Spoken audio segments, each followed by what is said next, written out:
So what does it really mean when a business says we live our values and our values don't just exist on a wall? Well, a good place to start is thinking a little bit about what this isn't. And if your values sit somewhere buried deep in your intranet or they make an annual appearance in your performance review process, then that's probably not living your values. And just as a side note, if you are using a traditional annual review process, probably time to ditch that in favor of something else. But back to the topic at hand. When we're kind of looking at business values, there was an interesting study recently by Sloan Management Review, which found that just over 80% of businesses have their values articulated. And in this review, they listed the most common values that businesses have. And in second place, at just over 50% was collaboration. So let's take this example of collaboration. What does it mean if a business is living the value of collaboration? Well, there's a number of ways to kind of look at this. And I'll just give you a couple of different examples to see if a business is really living this value of collaboration or not.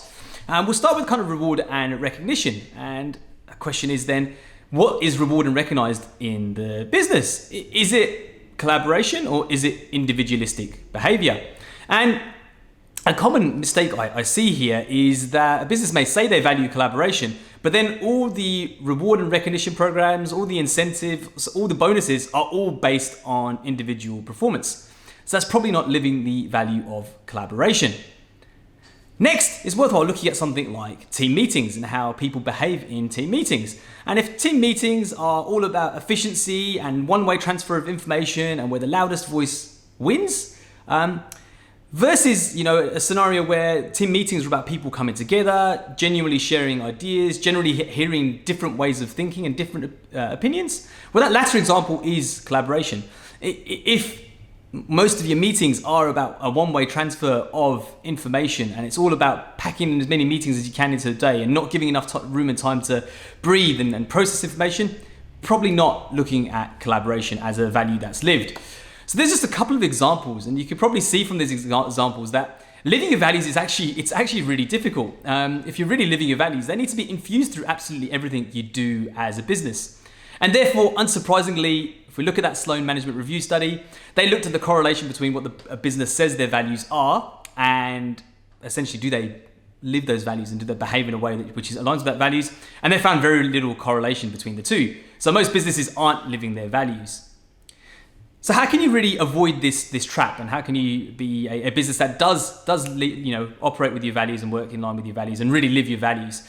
I think a couple of things here. Look, a good starting point is just checking, is this the case for you? And my simple litmus test for this, and I say is, I should be able to go up to anyone in your business and say, hey, what are your values and how do you live your business values? And you'll get a couple of scenarios here. Either they won't even be able to recall what the values are, so there's a bit of a problem there, or they'll find it really hard to articulate how the business lives its values. And again, that indicates that the values are probably not being demonstrated or lived very effectively.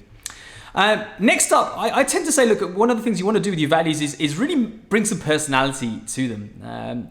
Like in that Sloan Management Review, 52% of businesses, 53% of businesses have collaboration as a value. And if it was just collaboration, it was just that word, it's probably a little bit generic. And whilst I love the spirit and intent of collaboration as a value, what you really want to be doing as a business is infusing a little bit of personality into these values. So involve your people in the process, bring your values to life a little bit more through how they're articulated. And if you're looking for some examples, Twilio and Atlassian do a really good job of bringing their values to life and giving them a bit of personality.